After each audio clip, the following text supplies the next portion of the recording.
Young Joe Langer always felt compelled to be the most masculine presence in his high school. He fought against his true self, struggling internally. Each day he ate lunch at school, and as his 18th birthday approached, he walked up to the cafeteria. Despite craving a salad, he ordered Salisbury steak and mashed potatoes to maintain his masculine facade. For Joe, everything was about matching his ego. A salad seemed too delicate a choice for him. Sitting with his so-called friends, Eric Falcon and Justin Titanium, Joe listened to them talk about girls. Eric commented on a girl's attractiveness, and Justin agreed. Joe chimed in, trying to sound enthusiastic. "Yeah, she's definitely hot. Maybe I'll talk to her after school." However, his interest was not in attraction, but in jealousy. Deep down, Joe longed to be a female. At home, he secretly dressed in a cheerleader's outfit, fearful that his father, Joe Langer Sr., would discover his secret. His father, a role model who encouraged traditional masculinity, had no idea about Joe's true desires.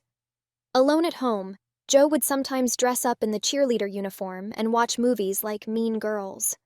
Despite this, he continued to present a masculine front at school, occasionally making remarks about girls with his friends. However, their comments did not resonate with him. He only pretended to engage. After finishing his evening classes in biology and math, Joe lamented the thought of football practice. He preferred going home to dress up in his cheerleader outfit.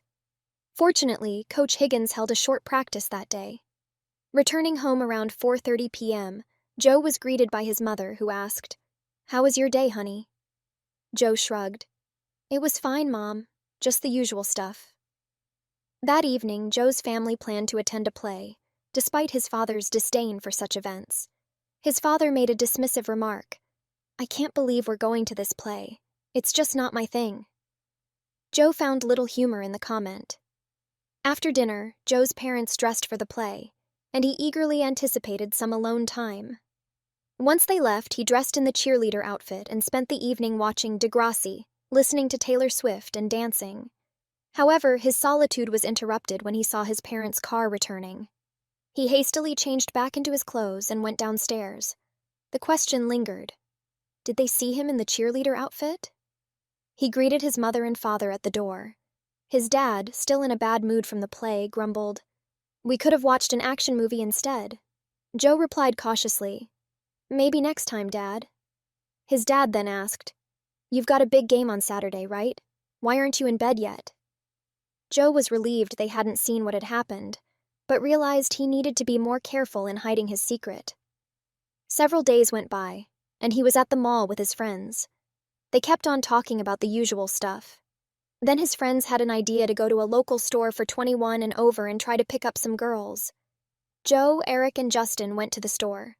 Justin, picking up a dress, held it up to Joe and jokingly said, "Hey Joe, wouldn't this look nice on you?"